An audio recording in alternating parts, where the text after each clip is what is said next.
मेरे प्यारे साथियों, आप सभी को हमारे चैनल पर स्वागत है। तो साथियों, आज है क्लास 10th है ना, केमिस्ट्री यानी रसायन शास्त्र का पार्ट 2। तो चलो बिना बहस किए प्रश्नों को समझते हैं। तो हमारा पहला प्रश्न आज क्या है? रासायनिक समीकरण। बोले तो रासायनिक समीकरण किसे कहते हैं? तो देखो, इसको समझना दम ही आसान है। देखो, किसी रासायनिक अभिक्रिया में, रासायनिक अभिक्रिया कल पढ़े थे, रासायनिक अभिक्रिया में भाग लेने वाले क्या होता है? अभिकारक होता है एवं उत्पाद होता है। यानी भाग लेने वाले अभिकारकों में उत्पादों को उसके प्रतीकों के रूप में लिखना। यानी मेन आपको यही याद रखना है, प्रतीकों। यानी प्रतीकों के रूप क्या होता है? प्रतीकों के रूप में व्यक्त करना ही, चाहे लिखना ही रासायनिक समीकरण कहलाता है। प्रतीकों रूप क्या होता है समझो।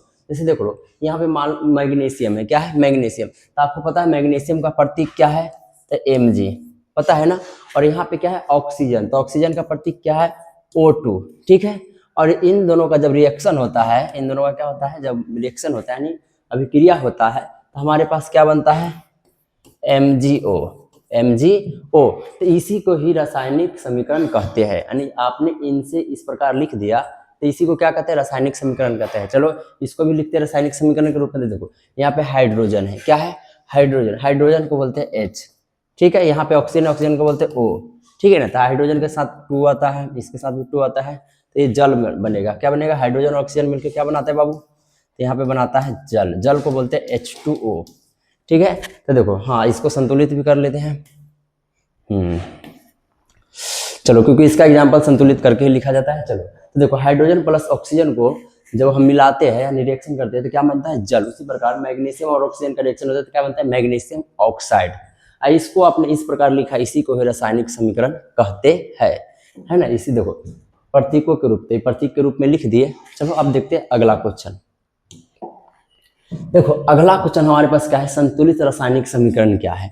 तो देखो, रासायनिक समीकरण तो आपको पता है सारे के सारे। देखो, मान लो यहाँ पे 2, चाहे देखो ना, यहाँ पे H2 प्लस O, यहाँ पे इस बार मान लो 2H2 है। ठीक है ना। 2H2, सॉरी,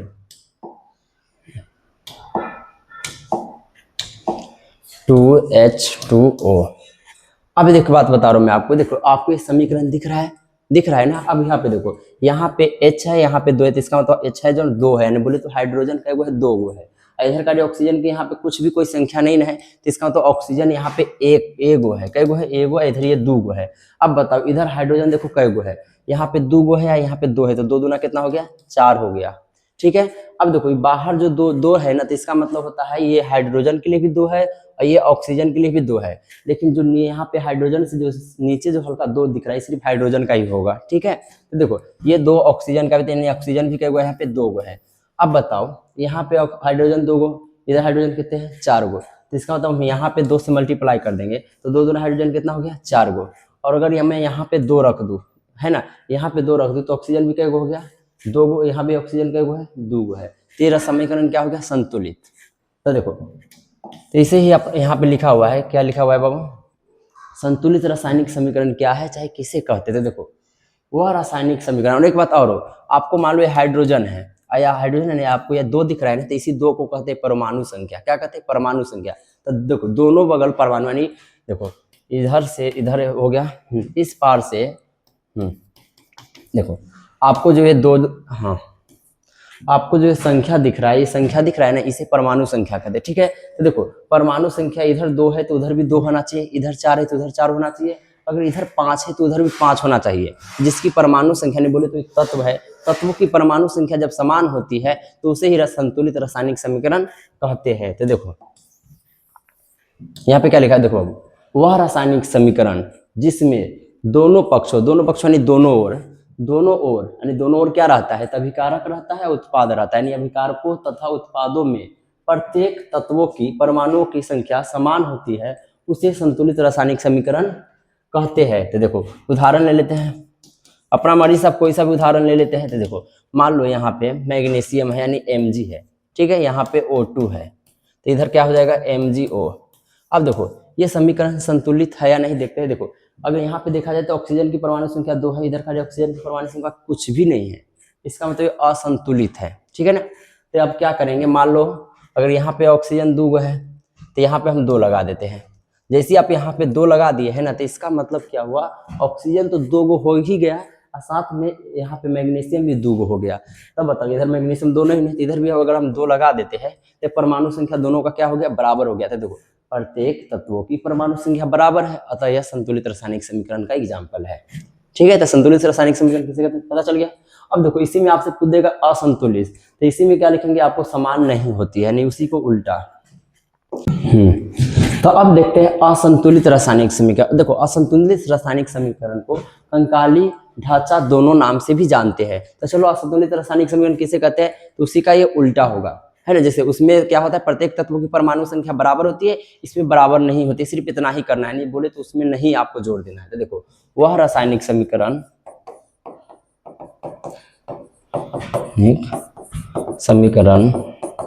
है ना जिसमें है ना दोनों पक्षों में क्या रहता है बाबू, अभिकार को यहाँ पे नहीं दिख रहा होगा आपको, चलो यहाँ पे लिखा हुआ है, क्या लिखा है, अभिकार को एवं उत्पादों के प्रत्येक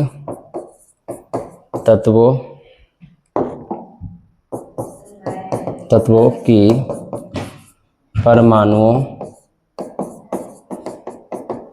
की संख्या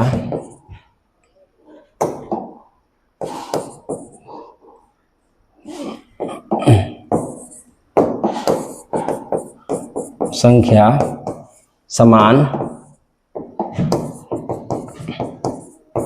नहीं होती है, यानी समान नहीं है, परमाणु की संख्या क्या होती है, समान नहीं होती है, उसे असंतुलित या असंतुलित बोलो, चाहे ढांचा बोलो, चाहे कंकाली बोलो, असंतुलित रासायनिक समीकरण कहते हैं। देखो मैं यहाँ पे समीकरण शॉर्ट में लिखा हूँ, आपको पूरा लिखना है, ठीक है, पूरा समीकरण लिखना है। तो देखो इसका भी उदाहरण ले लेते हैं, उदाहरण क्या हो जाएगा, ऐसे चलो उदाहरण देख लेते, क्या लेते हैं, उसी एग्जाम्पल को लेते हैं, Mg+O2, यहाँ पे क्या हो जाएगा MgO। अब देखो इधर ऑक्सीजन 2 गो, इधर ऑक्सीजन 2 गो नहीं है, इसका मतलब असंतुलित रासायनिक समीकरण है। ठीक है, चलो नहीं तो उसी वाला में आप नहीं जोड़ देना। चलो अगला क्वेश्चन क्या है, देखो बाबू, रासायनिक समीकरण को संतुलित क्यों किया जाता है। तो देखो रासायनिक समीकरण को संतुलित क्यों किया जाता है, लोग समझते हैं, देखो है ना। देखो द्रव्यमान संरक्षण क्या होता है, तो समझो, जैसे मान लो बाबू ये आपके पास तराजू है, ठीक है, आपके पास ये क्या है, तराजू है। अब मान लो इधर आप 5 केजी रखते हैं, इधर आप 10 केजी रखते हैं। अब ये क्या होगा, इधर 10 केजी रखते हैं तो इसका मतलब ये थोड़ा ज्यादा झुक जाएगा, ये जैसे ज्यादा झुक जाएगा कि नहीं। तो कहने का द्रव्यमान संरक्षण का मतलब है दोनों बगल वजन बराबर होना चाहिए, दोनों बगल वजन क्या होना चाहिए, बराबर, है ना, द्रव्यमान। तो देखो वही यहाँ पे लिखा हुआ है बाबू, यानी सही नहीं रहेगा। देखो द्रव्यमान संरक्षण को संतुष्ट रखने के लिए रासायनिक समीकरण को संतुलित किया जाता है, यानी दोनों बगल बराबर रखना ही है, नहीं समझ गया। तो द्रव्यमान का मतलब क्या होता है, वजन, यानी दोनों बगल आपको एक रंग होना चाहिए। तो द्रव्यमान संरक्षण को संतुष्ट रखने के लिए रासायनिक समीकरण को संतुलित किया जाता है। चलो अब देखो अगला क्वेश्चन क्या है बाबू, सुनो, ये तो आप अभी ने पढ़ा है, क्या है, संतुलित रासायनिक समीकरण क्या है, रासायनिक समीकरण को संतुलित क्यों किया जाता है। तो आपको अभी तो हम बताए थे संतुलित रासायनिक समीकरण क्या है, तो आपको क्या लिखे थे बाबू, है ना, वह रासायनिक समीकरण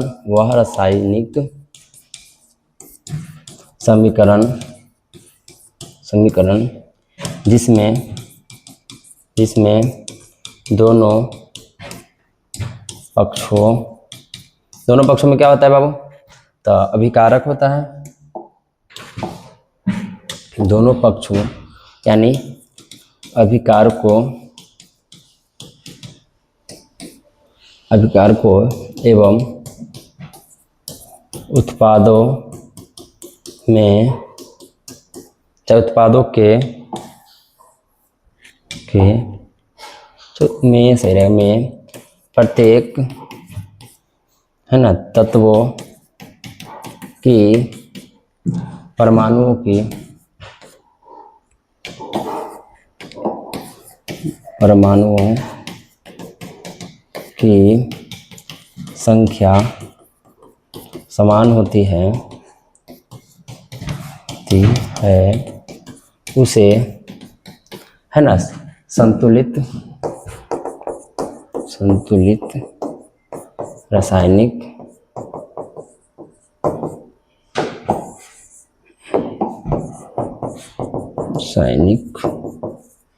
समीकरण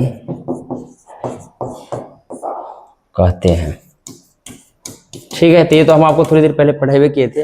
वैसी रासायनिक समीकरण जिसमें दोनों पक्षों की प्रत्येक तत्वों की परमाणुओं की संख्या समान होती है उसे संतुलित रासायनिक समीकरण कहते हैं। उसके बाद क्या पूछा है, रासायनिक समीकरण को संतुलित क्यों किया जाता है। तो आपको देखो ना, अभी तो हम पढ़ाए है, यही सी को लिखना है, द्रव्यमान संरक्षण को संतुष्ट रखने के लिए। नहीं, द्रव्यमान संरक्षण को क्या रखना है, द्रव्यमान संरक्षण को संतुष्ट रखने के लिए रासायनिक समीकरण को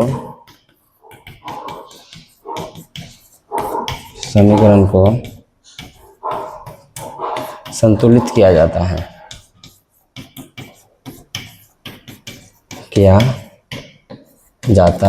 ठीक है। तो देखो, इसको आप खुद भी कर सकते थे, फिर भी मैंने आपके लिए लिख दिया हूँ, तो ट्राई करना। चलो अगला क्वेश्चन देखते हैं। अगला क्वेश्चन हमारे पास क्या है बाबू, अब देखो यहाँ पे क्या है बाबू, वायु में जलाने से पहले मैग्नीशियम रिबन को साफ क्यों किया जाता है। यानी वायु में जलाने से पहले मैग्नीशियम रिबन को साफ क्यों किया जाता है। देखो ये है बाबू हमारा मैग्नीशियम रिबन, ठीक है। अगर आपने नहीं देखा है तो देख लो, ये क्या है, मैग्नीशियम रिबन, ठीक है। तो इसी को देखो, अगर ये खुला हवा में इसे छोड़ देंगे ना, जैसे खुला हवा में, जैसे जिना लोहा को आप छोड़ देते हैं खुला हवा में तो कैसे जंग लग जाता है, तो उसी प्रकार इसको भी खुला हवा में छोड़ते हैं तो इसमें थोड़ा जल्दी जंग लग जाता है। और जब इसमें जंग लगता है ना, तो इसको आप जब जलाएंगे ना तो ये जलता नहीं है, ठीक है ना, ये जलता नहीं है। तो जब ये नहीं जलता है तो सरेस पेपर, इसे सरेस पेपर कहते हैं, यानी रेगमाल कहते हैं। सरेस पेपर लोहा को घसते हैं ना, उसी प्रकार इसको भी घसते हैं, और जब इसको घसते हैं जलाते हैं तो ये जल जाता है, ठीक है। तो देखो यहाँ पे उसी वही लिखा हुआ है, देखो मैग्नीशियम धातु सामान्य ताप पर नम वायु, नम वायु का मतलब खुला हवा है ना, नम वायु है ना। देखो मैग्नीशियम धातु को सामान्य ताप पर नम वायु की उपस्थिति में मैग्नीशियम ऑक्साइड बनाती है। यानी जंग जो लग जाता है ना, उसी जंग लगने को ही मैग्नीशियम ऑक्साइड कहते हैं। जो जंग लग जाएगा उसी को ही क्या कहते हैं, मैग्नीशियम ऑक्साइड कहते हैं। मैग्नीशियम ऑक्साइड बनाती है जो मैग्नीशियम के रिबन के ऊपरी सतह पे जमा रहता है। देखो जमा रहता है ना, बोल भी दिया इसमें। इसलिए इसे वायु में जलाने से पहले रेगमाल यानी सरेस पेपर, रेगमाल यानी ये हुआ आपका रेगमाल यानी सरेस पेपर हुआ, सरेस पेपर से रगड़ कर साफ किया जाता है ना, ताकि आसानी से ऑक्सीजन से सहयोग कर सके। अब देखो अगर इसको नहीं घसेगा तो इसमें ऑक्सीजन, जैसे जलाते टाइम हमको ऑक्सीजन चाहिए, और जब इस पे जंग लगा रहेगा तो ऑक्सीजन से संपर्क नहीं करेगा तो जलेगा नहीं, क्योंकि आप कुछ भी जलाओ उसके लिए ऑक्सीजन की आवश्यकता होती है। चलो मिलते हैं नेक्स्ट पार्ट में, तब तक के लिए बाय बाय।